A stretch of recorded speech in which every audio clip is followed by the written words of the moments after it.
Okay, so this is my day 4 update. And to start this off, I got to talk about kind of how day 3 ended. I was thrown a bit of a curveball yesterday, ended up having to go out to dinner last night to a restaurant when I wasn't expecting it. So I didn't eat beforehand and I was a bit frazzled because I wasn't planning on doing it. But, family comes first. So you got to roll with that. And I ended up getting a steak salad because that was the only thing I could really get, and I wanted to see how vegetables would affect me after being only meat for 3 days, feeling so good.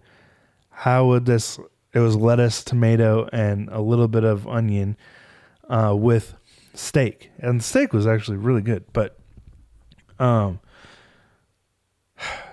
by the end of the meal, I should mention I also had a little bit of whiskey, so that probably had an effect on this too. And there was a little bit of blue cheese. So all this is probably rolling into one. And I want to try just eating vegetable, like just broccoli with some butter and stuff, to see how that affects me on its own. But last night, my experience was um, I felt like garbage when we left the restaurant. And I think, I was so used to feeling really good yesterday. And then I ate these foods that I was used to eating before. And all of a sudden I was tired. I was gassy, bloated. My hip started aching. My foot started aching. My neck started aching. My jaw started aching. It's like all this stuff came back to me that I was used to last week.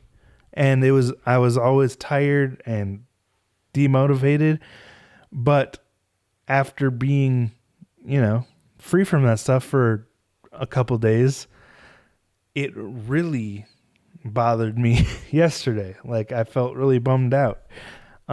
Came home, just wanted to go straight to bed at like 7, and yeah, it was just a weird little experience. So it was a nice lesson in why I want to stick mainly to just strict carnivore. But like I said before, to make my wife happy, I am going to throw in some broccoli. I'm going to do it as cleanly as possible, raw or not raw, but no seasonings, just salt and butter to cook it in, and see how that affects me.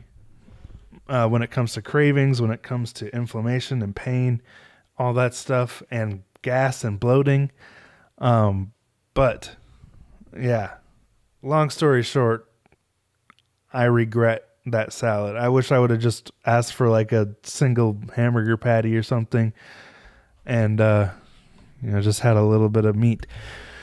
But that all said, today I'm feeling better again. I woke up, once that food was out of my system this morning, I woke up feeling good.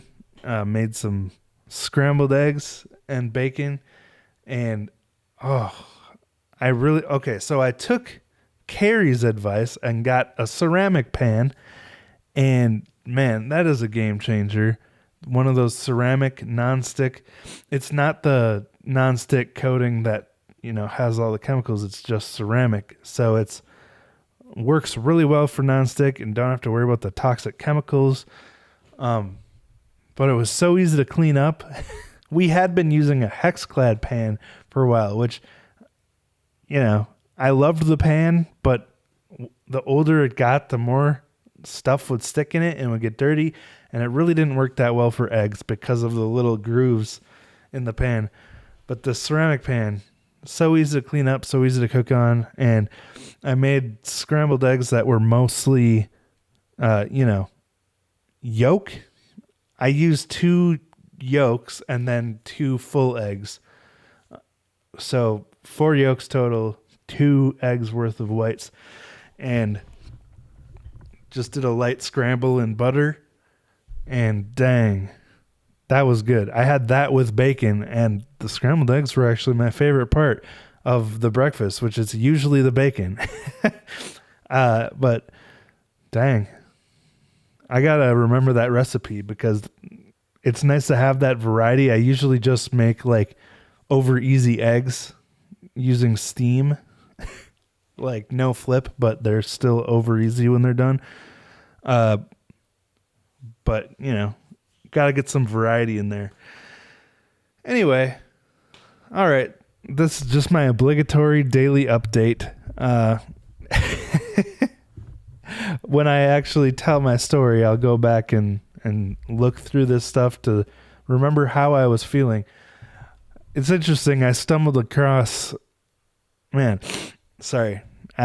I stumbled across my notes from last year before I started Carnivore. The first time around, which I will talk about in my full story, but it was depressing to see all the symptoms I was dealing with. And like I had no drive left in me to want to live. And it's just a lot of that was caused by this hypertension I'd been dealing with for years, undiagnosed and too stubborn to go to the doctor over, which was just ruining my life. And it all makes sense now. I'm so grateful that, you know, I had a health crisis and had to go to the doctor and they helped me get everything figured out. Because that's making this time around on Carnivore so much more successful. And I feel like this time it's going to stick. But anyway, just wanted to make my day 4 update to add to the list because I think it'll be cool to go back when I hit day 100 and be able to see how I was feeling each day, be able to have an image of my face looking straight on at the camera. Maybe I'll do like a time lapse thing. But yeah, I want to have these long-term goals set now to keep me focused and motivated, working towards something instead of just taking, I totally believe in taking one day at a time, but having a long-term goal helps you take one day at a time, you know, because you're working towards something. So anyway, all right. Thanks for watching. I'll talk to you later.